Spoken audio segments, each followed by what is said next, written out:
Chris FARRELL is the Director of Investigations for Research and Judicial Watch. He joins us now. Chris, appreciate you being here.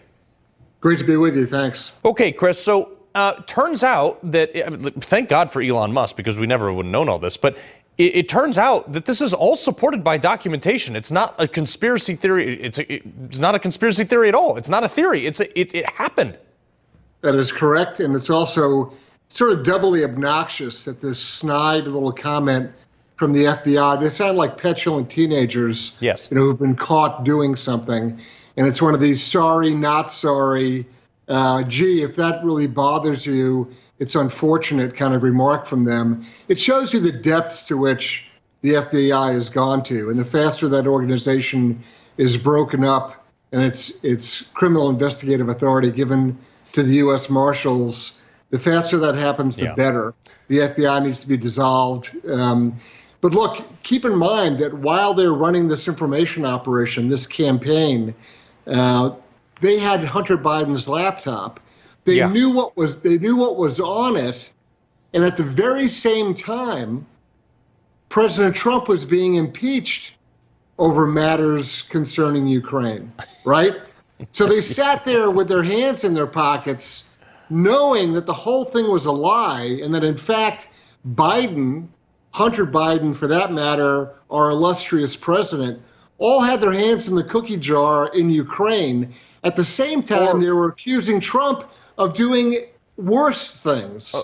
Yeah, I mean, or the the litany of other things that are documented on there with him with like prostitutes and drugs and things like that. I mean, right. That to me is like the most glaring example. But the day the story was published, former FBI agent Jim Baker, who still had a top secret security clearance, had a phone call with the FBI. Okay, at that point we know the FBI knew the laptop was legit, like you said, because we had a copy, or they had a copy. Baker went on to sow doubt about the story. I mean, this guy should be perp walked at this point. I'm sorry, Chris, but if we have this type of judicial system where the FBI is willing to say, oh, here's all the evidence. No, you guys are conspiracy theorists for believing evidence. I mean, what kind of system do we live in? It's repulsive, and it's compounded by a complicit media who, other than Newsmax and a couple of other outlets, some people online, all the mainstream media, the legacy media out there, whether it's print or TV, they're completely silent. They're not even reporting on this. It never happened as far as they're concerned. Yeah, that is just staggering to me. Like in the 70s, Frank Church ran a committee that investigated our intelligence organizations, and he went to NBC to share a stark warning. Listen to this. At the same time, that capability at any time could be turned around on the American people. And no American would have any privacy left, such is the capability to monitor everything, telephone conversations, telegrams, it doesn't matter. There would be no place to hide. If this government ever became a tyranny, if a dictator ever took charge in this country, the technological capacity that the intelligence community has given the government could enable it to impose total tyranny. Yeah, Chris, I got 15 seconds left. How about we fill up another round of that?